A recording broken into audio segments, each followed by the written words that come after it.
Okay, so I'm back with more of my ideas because I watch the news first thing in the morning, and right now cancel culture is what's on my mind.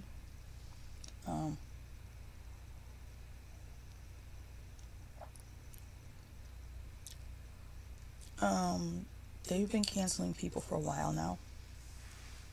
I don't agree with it at all. I think I said that before, but I need to say it again because it's happening over and over. Now this week we have two people who are being canceled in the music industry. We have this kid Morgan Wallen. I don't really know who he is. First I heard of him, he was coming on Saturday Night Live, and he got into trouble because I think he didn't wear a mask or something like that. So they like banned him for a week and brought him back later on because he said he was sorry, some stupid stuff like that. And again, my whole thing is freedom. Anything, everybody should be able to be free. You want to arrest people for crimes, you go do that. Canceling people, no. I am against it in total. Then now it looks like he said something. He said, I guess, the N-word. I'm not sure which word he said, but he said a bad word. It was beeped, and he's now in trouble. I guess since that happened, which I don't know when it was, but the story came out like yesterday or the day before. Now he's been dropped by some of the streaming services, so his music can't get out to people who want to hear it. I don't know about his record company. I didn't hear that part. But on the other side of the musical spectrum, you have a long-established artist, Marilyn Manson, who, the minute I saw this guy all those years ago, I was like, what the hell is that? I was not, at the time that he became famous, I was not really listening to new music at the time. You know, I was kind of not into what was playing on the radio and everything, and I didn't have MTV or any of that. So I would just see his image some places and go, wow, that guy's popular, you know. And I think I had heard that Beautiful People song a little bit, and I'm like, whatever. You know, but he looked like a certain type of person. And he's been famous all these years. He's looked the way he has. He's had, you know, sometimes controversial statements he's made, but he's been doing okay. And the actress Evan Rachel Wood had said some stuff that sounded like she was accusing him a long time ago. So I thought this had already happened. Excuse me, I gotta clear my throat. So I thought if they were going to cancel Marilyn Manson, it would have happened back when, because you hear the stories, you hear the news bits about this one did this, and there's allegations against this one. I thought that already happened. So apparently this week, Evan Rachel Wood now declared that the person she was talking about all that time ago was Marilyn Manson, which I guess she hadn't specifically said his name before. So now I think he's been dropped by his label, and he's being canceled. And it's so incredibly weird in the cases with him because he just looks like controversial. If you look up the word controversial in the dictionary, there should be a picture of him there. So when people are going to cancel somebody who is not exactly, but they're in the wheelhouse of what they always were, that he looks like a villain. He looks like he's from a horror movie. He put that image of himself out there. I don't listen to his music. I don't know what he said on it. From what I understand, it's not nice stuff. So, why the hammer's coming down on him now is this thing of cancel culture that, like I said, I don't agree with. I believe everybody should think anything they want, which is the number one thing. Number one thing. I can understand people getting offended by words and stuff like that, which I do not agree with, and maybe I'll explain why I don't. But I can understand if somebody says something you don't like it, that it then affects you in some way. But if people are not allowed to think what they want to think, because we've gotten to that point now. People, if somebody says their opinion about politics or anything, you can't think that. And people will be fired from their jobs if they think that. And this is the part of the cancel culture that bothers me. If Evan Rachel Wood wants to hate Marilyn Manson for the rest of their life, for her life, excuse me, and she feels that he victimized her, she completely has the right to do that. And where my problem comes in is when, because of that, the rest of us are supposed to hate him, and the rest of us are supposed to want him gone from society. I said it before, I don't believe punishing people does anything for anybody. I think this is an old idea that makes no sense at all, and it should have, the jails should have shown people long ago that punishment is not a deterrent for other people to not do something. So if that's where people are coming from with punishment, it doesn't do anything. Why beyond that people want punishment? I don't know. I know sometimes people want justice. I don't believe there is such a thing as justice. If a person is victimized and you go through the channels and you get the victimizer arrested, that person goes to jail,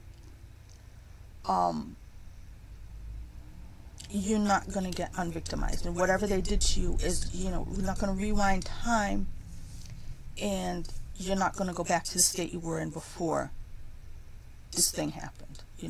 If your family member was murdered and you spend many, many years trying to hunt down the killer, and you get him and he goes to jail and he's in prison for life, your family member still doesn't come back. And I'm not saying you shouldn't go after that kind of justice. If that's what you need, then you do that. Okay? But what I'm saying is, because of my views, because I don't believe justice is an actual thing, it's an ideal that people have, but I feel though you hear from a lot of people who do go that route, and they look for, the killer of a family member, and then the person's in jail. It doesn't take away their bad feelings. It doesn't, they thought it was going to be the answer to everything if they finally got justice, if they finally got that person, held accountable, or whatever the words are we want to use. But a lot of them are like, no, it didn't help at all.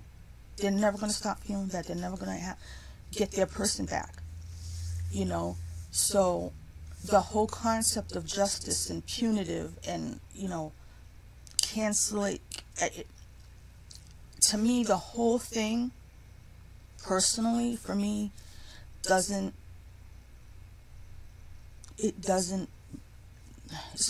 make sense. It doesn't result in anything substantial.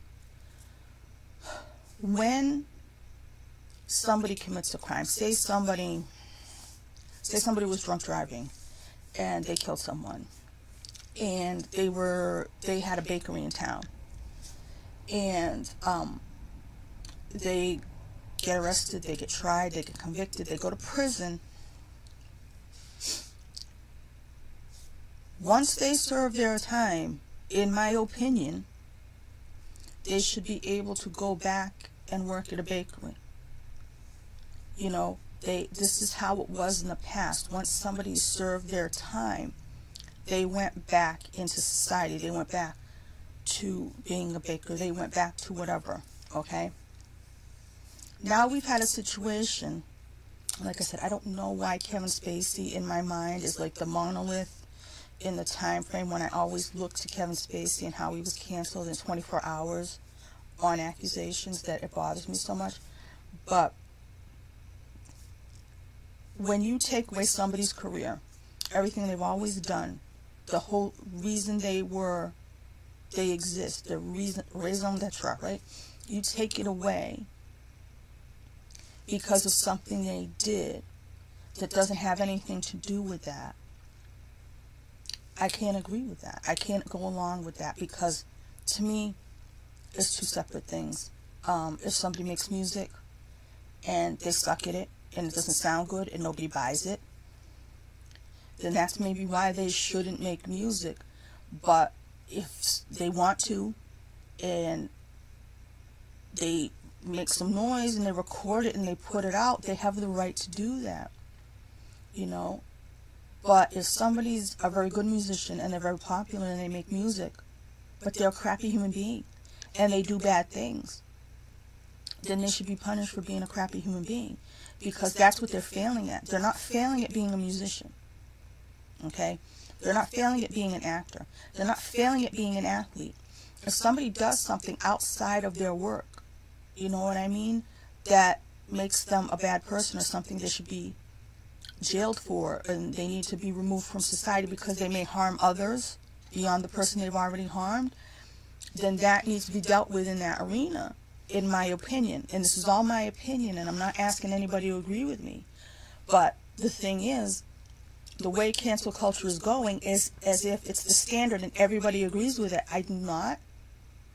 I don't think that anybody should lose their livelihood or their ability to have work or anything because of something that went on over here.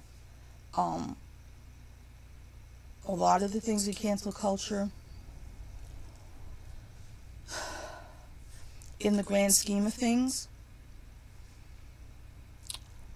I think they have different values and different levels for different people. But again, we're being made by, I don't know if it's just the mass media, I don't know if it's social media, I don't know what it is, as if we all agree and everybody should be held to one standard and everything is the same, meaning a serial rapist who attacks people in a certain neighborhood is somehow the same as a movie producer who gave out unwanted hugs. This is where I really started to lose it with this whole thing, because people who really get militant about cancel culture do. They kind of make it all the same thing, like that producer with the unwanted hugs is just as bad, and it's not. And what it does, in my opinion, is it almost mocks the people who were victimized by that serial violent rapist. You know what I mean? As if your unwanted hug is equal to what happened to them. And I don't like it. I don't go along with it. And I know people think that it's a horrible thing, because I remember at one point Matt Damon got in trouble just for saying there was a continuum, which is what I think he meant. Like, there's the small stuff all the way over to the big stuff, and he wasn't allowed to say that. You had to act like it was all equal, and you had no business saying anything. They made him say, okay, I'm going to shut up now, because now they took away his right to his opinion. And that's where we've gone. I don't agree with any of it. I look at this future that they're creating with cancel culture, with hating people who don't wear masks. That was the other story. There's a restaurant in Florida where nobody had a mask on, and the owner was like, I don't care. And he's like, I don't think as many people died of coronavirus as they say. And then the media reports that is false, because he said that, but I agree with him. Did people die of coronavirus? You bet they did. Did the number of people die of coronavirus that they said? No, because we know that they are counting people who died from something after testing positive for coronavirus. So you could have cirrhosis of the liver and have had it for a long time.